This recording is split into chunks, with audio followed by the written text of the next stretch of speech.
എപ്പിസോഡിന്റെ opening സീനിൽ നമ്മുടെ അപ്പാപ്പനും ലൂഫിയും അവരാണെങ്കിൽ ദിവസങ്ങളായിട്ട് ഫൈറ്റ് ഇട്ടുകൊണ്ടേ ഇരിക്കുകയാണ്. ലൂഫി ആണെങ്കിൽ അവന്റെ രണ്ട് കൈയും 10 വിരലുകളൊക്കെ ഉപയോഗിച്ച് അപ്പാപ്പനെ നേരിട്ടുകൊണ്ടേയിരിക്കും. അപ്പാപ്പനും വിട്ടുകൊടുക്കില്ല. ആളുടെ ജൈന്റ് കൈ വെച്ച് ലൂഫിയുടെ ഓരോ പഞ്ചും തടയും. രണ്ടുപേർക്കും ഹോക്കി പവർ ഉള്ളതുകൊണ്ട് തന്നെ രണ്ടുപേരും ഒരണുവിടെ വിട്ടുകൊടുക്കാതെയാണ് പരസ്പരം ഫൈറ്റ് ചെയ്തുകൊണ്ടേയിരിക്കുക. അവർ ഫൈറ്റ് ചെയ്യുന്ന ആ ഒരു പവറിൽ ചുറ്റുമുള്ള കാണികളും അവിടെയുള്ള ബാക്കി മത്സരാർത്ഥികളും എല്ലാവരും ഇപ്പൊ ആ പവറിൽ ഇടയ്ക്കിടയ്ക്ക് ഫ്രീസ് ആവാണ്. മാത്രമല്ല വെള്ളത്തിൽ കിടക്കുന്ന ചില മത്സരാർത്ഥികൾ അവർക്കാണെങ്കിൽ നീന്തി കരയിലേക്ക് കയറാനും പറ്റുന്നില്ല. ആങ്കർ ആണെങ്കിൽ മണിക്കൂറുകളായിട്ട് തൊണ്ട പൊട്ടാതെ നിലവിളിച്ച് കമന്ററി കൊടുക്കുകയാണ്. ഇത്ര നേരം അവർ കൈകൊണ്ട് ഫൈറ്റ് ചെയ്യായിരുന്നു, ഇപ്പൊ ഇതാ അവർ കാലുപയോഗിച്ച് ഫൈറ്റ് ചെയ്യുന്നു വിളിച്ചു പറയും. അവർ അങ്ങനെ സൂം ഔട്ട് ചെയ്ത് അവരുടെ ഫൈറ്റ് കാണിക്കും. ലൂഫിയും അപ്പാപ്പനും രണ്ടുപേരും കാല് വെച്ചാണ് ഇപ്പൊ പൊരിഞ്ഞ അട്ടിയിട്ടി ബഹളം. പക്ഷെ രണ്ടാൾക്കും ഇതുവരെ യാതൊരു ടയേർഡും ഫീൽ ആവുന്നില്ല. ആദ്യമായിട്ടാണ് ഈ മാങ്ഷൻ ഇത്രയും വലിയൊരു ഫൈറ്റിന് സാക്ഷിയാവുന്നത്. അപ്പാപ്പനാണെങ്കിൽ ലൂഫിയോട് പറയും, വാവ്, നീ സാക്ഷാൽ അർപ്പിന്റെ ഗ്രാൻഡ് സൺ തന്നെ. നിനക്ക് ഇത്രയും പവറും സ്ട്രെങ്ത് ഒക്കെ ഉണ്ടാവുമെന്ന് ഞാൻ കരുതിയില്ല. എങ്കിലും കുഴപ്പമില്ല, നിന്നെ എളുപ്പത്തിൽ എനിക്ക് തോൽപ്പിക്കാൻ പറ്റും. നിനക്കൊരു കാര്യം അറിയോ, എൻ്റെ തല കൊണ്ട് എനിക്ക് ഡ്രിൽ ചെയ്യാൻ കഴിയുമായിരുന്നു. അതൊക്കെ മാറ്റി എൻ്റെ ഈ തല ഇതുപോലൊരു പെട്ടത്തലയാക്കി മാറ്റിയത് ആ കാർപ്പാണ്. നിനക്കൊന്നും എൻ്റെ ഫീലിങ്സ് അത് മനസ്സിലാക്കാനായിട്ട് കഴിയില്ല. ലൂഫി ആണെങ്കിൽ തലയ്ക്ക് കൈ കൊടുക്കും. അതെ, എനിക്ക് നിന്റെ ഫീലിങ്സ് മനസ്സിലാക്കാൻ പറ്റില്ല. എൻ്റെ ഗ്രാൻഡ് പയ്ക്കും നിങ്ങൾക്കും തമ്മിലുള്ള പ്രശ്നം അതെങ്ങനെ എനിക്ക് മനസ്സിലാക്കാൻ പറ്റും? ഞാൻ ജനിക്കുന്നതിന് മുൻപെങ്ങാനും നടന്ന പ്രോബ്ലം ആയിരിക്കും. ഇതിന്റെ ഫീലിങ്സ് നീ പറഞ്ഞാൽ പോലും ഒരുപക്ഷെ എനിക്ക് മനസ്സിലാക്കാനായിട്ട് കഴിഞ്ഞൊന്നും വരില്ല. അതിനാ അപ്പാപ്പൻ കപ്പട മീശയൊക്കെ പിരിച്ച് ഇപ്പൊ ലൂഫിയോട് പറയും, നിനക്ക് അന്ന് എന്താ സംഭവിച്ചതെന്ന് അറിയണല്ലേ? ഞാൻ പറയാം. അത് കേട്ട് നീ ഞെട്ടാൻ തയ്യാറായിക്കോന്ന് പറഞ്ഞ് ഒരു ഫ്ലാഷ് ബാക്ക് പറയും. ഫ്ലാഷ് ബാക്കിൽ ഒരു പൈററ്റ് കൂട്ടം അവരാണെങ്കിൽ ഇപ്പൊ വലിയ ഐസ് അത് ബ്രേക്ക് ചെയ്യാനും ഒരുക്കാനൊക്കെ ശ്രമിച്ചുകൊണ്ടിരിക്കുകയാണ്. അവരെന്തിനാണ് ഇത്രയും കഷ്ടപ്പെട്ട് ആ ഐസ് ബ്രേക്ക് ചെയ്യുന്നതെന്ന് ചോദിക്കുകയാണെങ്കിൽ ആ ഒരു ഐസിന്റെ അടിയിൽ ഒരുപാട് ഗോൾഡ്, ഡയമണ്ട് എന്നിങ്ങനെ ട്രഷേഴ്സ് ഉണ്ട്.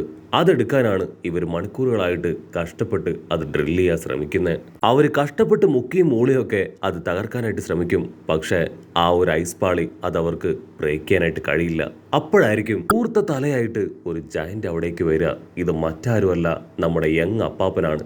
ആള് പറയും, നിങ്ങൾ എത്ര വർഷം എടുത്ത് ഈ വെപ്പൻസ് ഒക്കെ ഉപയോഗിച്ച് നിർത്താതെ ഇത് തകർക്കാൻ ശ്രമിച്ചാലും ഇത് തകരില്ല.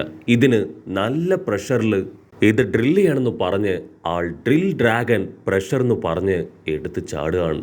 ആളുടെ തലയിലുള്ള ആ ഒരു ഡ്രിൽ ഡ്രാഗൺ പവർ അതിൽ ഹോക്കി പവർ കൊണ്ടുവന്ന് ആൾ ഐസ് മുഴുവനായിട്ട് തകർക്കും. ഹേയ് ക്ലിക്ക് ക്ലിക്ക്, ഐസ് രണ്ടായിട്ട് ഉടഞ്ഞ് എല്ലാവരും ഇപ്പൊ ആ സ്വർണത്തിന്റെയും വൈഡൂര്യത്തിന്റെയും വജ്രത്തിന്റെയും മുകളിലേക്ക് വീഴും. വാവ്, സൂപ്പർ എന്ന് പറഞ്ഞ് അവരെല്ലാവരും അത് വാരിയെടുക്കുകയാണ്.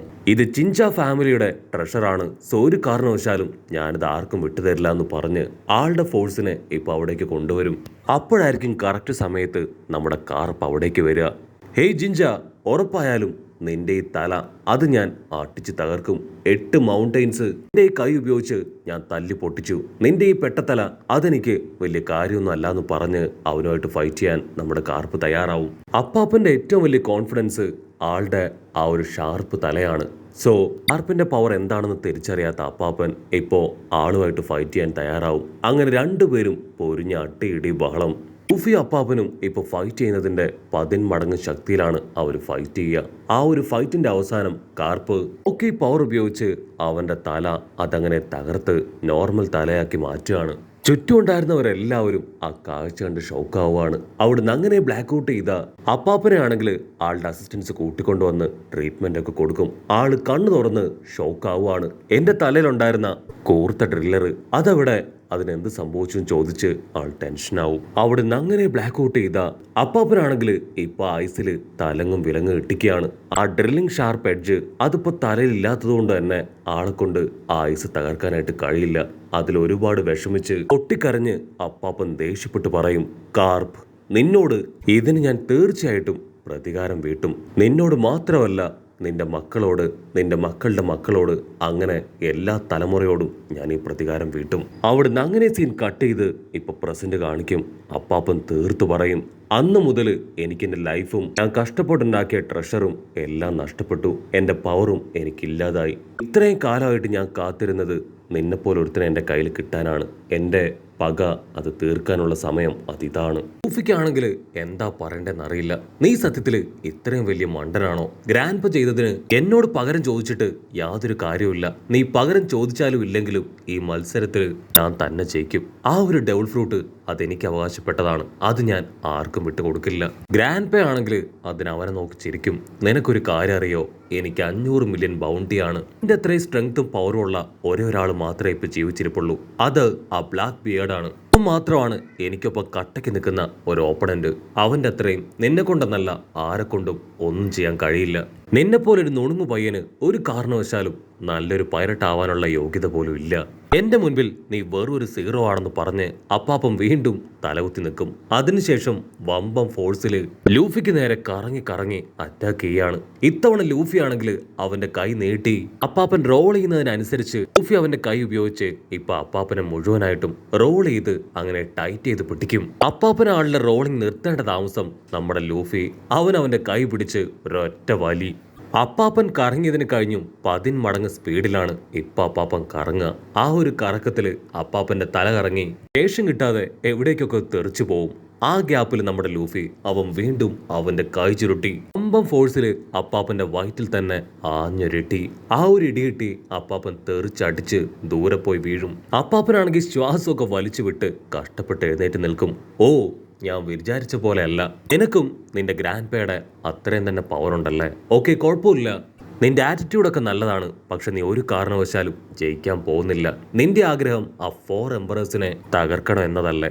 നീയും നിന്റെ ഗ്രാൻഡ്പേ ഒരുമിച്ച് അതിന് ശ്രമിച്ചാൽ പോലും അത് നടക്കില്ല. അവരുടെ പവറിന്റെ അടുത്ത് നിന്നെ കൊണ്ട് ഒന്ന് എത്തി നോക്കാൻ പോലും കഴിയില്ല. ലൂഫിക്കാണെങ്കിൽ അവന്റെ ക്ഷമ നശിക്കും. ലൂഫി 2 കൈയും അവന്റെ കഴുത്തിലേക്ക് നീട്ടി മുകളിലേക്ക് ഉയർന്നു പറക്കും. അപ്പാപ്പം വില്ലനാണെങ്കിൽ ആളുടെ ഫുൾ കലിപ്പ് അതിപ്പോ മനസ്സിലേക്ക് കൊണ്ടുവരും. ഇത്രയും നാള് അടക്കി വെച്ച കാർപ്പിനോടുള്ള ദേഷ്യം ലൂഫി താഴേക്ക് വരെ വരെ ആള് പല്ലൊക്കെ കടിച്ച് ഹാർട്ട് ബീറ്റ് കൂട്ടി ലൂഫി ഇട്ടിക്കാനായിട്ട് റെഡി ആവുകയാണ്. ലൂഫി ആണെങ്കിൽ ആയി 3rd ഗിയറിലേക്ക് പോയി അവന്റെ കൈ അത് ജയന്റ് ആക്കി മാറ്റും. ആണെങ്കിൽ നിലവിളിച്ചു പറയും, ഇത്രയും കാലത്തെ എന്റെ പക അത് ഞാൻ തീർക്കാൻ പോവാണ്. അതിന് ലൂഫി ഇത്ര പറഞ്ഞിട്ടും കാര്യമില്ല, കാരണം നിങ്ങളൊരു മണ്ടനാണ്. അതുകൊണ്ടാണ് നിങ്ങൾക്ക് ഇങ്ങനെ ഒരു ഗതി വന്നത്. ചെറുപ്പത്തില് എന്റെ ഗ്രാൻഡ്പ എത്രയോ തവണ എന്നെ അറഞ്ചം പുറഞ്ചം അടിച്ചിരിക്കുന്നു. എനിക്ക് തന്നെ ഒരുപാട് തവണ പ്രതികാരം ചെയ്യാൻ തോന്നിയതാണ്. ഗ്രാൻഡ്പയോട് പ്രതികാരം ചെയ്യേണ്ടതിന് പകരം നീ ഇപ്പോ എന്നോട് പ്രതികാരം ചെയ്യുന്നതിൽ യാതൊരു അർത്ഥവും ഇല്ല. അപ്പാപ്പനാണെങ്കിൽ ഇപ്പൊ ലൂഫി താഴേക്ക് വരുന്നത് കണ്ട് വമ്പം ഫോഴ്സിൽ മുകളിലേക്ക് കുതിക്കും. ലൂഫി ആണെങ്കിൽ 3rd ഗിയറിലേക്ക് ഷിഫ്റ്റ് ചെയ്ത അവന്റെ കൈയുമായിട്ട് താഴേക്ക് വരും. അധികം വൈകാതെ തന്നെ 2 പേരും കൂട്ടിയിടിക്കും. അപ്പാപ്പന്റെ തലയും ലൂഫിയുടെ കൈയും അത് രണ്ടും കൂട്ടിയിടിച്ച് ഇപ്പൊ ഒരു വമ്പൻ ട്വിസ്റ്റ് ഉണ്ടാവും. അപ്പാപ്പന്റെ മറന്നുപോയ ആ ഒരു ഗോപുരം അതിപ്പോ പഴയതുപോലെ ആവുകയാണ്. അപ്പാപ്പൻ തെറിച്ചു വന്ന് ആ കൂർത്ത തലകുത്തി താഴേക്ക് വീഴാണ്. ആളുടെ തല അത് നിലത്ത് കുത്തേണ്ട താമസം ആ ഒരു ഭാഗം ഇപ്പൊ 2ആയിട്ട് പിളർന്നു പോകും. സ്റ്റേജ് 2ആയിട്ട് പിളർന്നതില് അപ്പാപ്പനാണെങ്കിൽ വെള്ളത്തിലേക്ക് വീഴും. ആ ഒരു റിങ് വിട്ട് കണ്ടസ്റ്റന്റ് താഴേക്ക് പോയാ ഓൺ ദ സ്പോട്ട് അവർ ഔട്ടാവും. ആങ്കർ ആണെങ്കിൽ അപ്പാപ്പൻ ഔട്ടായെന്ന് വിളിച്ചു പറയും. അത് കേട്ട് ജനങ്ങൾ എല്ലാവരും ചാടി എഴുന്നേറ്റ് നമ്മുടെ ലൂഫിയുടെ പേര് പറയാണ്. ബ്ലോക്ക് സിയില് അവർ ജയിക്കാൻ ആഗ്രഹിച്ചത് സാക്ഷാൽ ലൂസിയെ തന്നെയാണ്. വെള്ളത്തിൽ വീണ അപ്പാപ്പനെ ആണെങ്കിൽ ആളുടെ അസിസ്റ്റൻസ് പൊക്കിയെടുക്കാണ്. ഇവിടെ ചുന്ദരം പകരട്ട് കലിപ്പില് ഇപ്പൊ ലൂഫിയെ തന്നെ നോക്കും. നീ വീണ്ടും വീണ്ടും ഫേമസ് ആവുകയാണല്ലേ? അതിനാ പച്ചത്തലയും പറയും, അവനെ തോൽപ്പിക്കാൻ നിന്നെ കൊണ്ട് ഉറപ്പായാലും കഴിയില്ല. അപ്പൊ അതേസമയം ലോങ് ഷോട്ടിലായിട്ട് നമ്മുടെ ബെലമി അവൻ ഈ കാര്യങ്ങളെല്ലാം കേട്ട് മറഞ്ഞു നിൽക്കുകയാണ്. ഇവിടെ വെർജസ് ആണെങ്കിൽ ലൂഫിയെ തന്നെ നോക്കും. വെർജസ് അവനതിൽ സാക്ഷാൽ ലൂഫിയാണ് എന്ന് മനസ്സിലാക്കുന്നതോട് കൂടെ ഈ ഒരു എപ്പിസോഡും അവസാനിക്കുന്നു. എപ്പിസോഡ് ഇഷ്ടപ്പെടുകയാണെങ്കിൽ തീർച്ചയായിട്ടും ലൈക്ക് ചെയ്യാനും കമന്റ് ചെയ്യാനും ഷെയർ ചെയ്യാനും മറക്കല്ലേ. അടുത്തൊരു അടിപൊളി എപ്പിസോഡുമായിട്ട് കാണുന്നവരെ it's me with Mallu episode.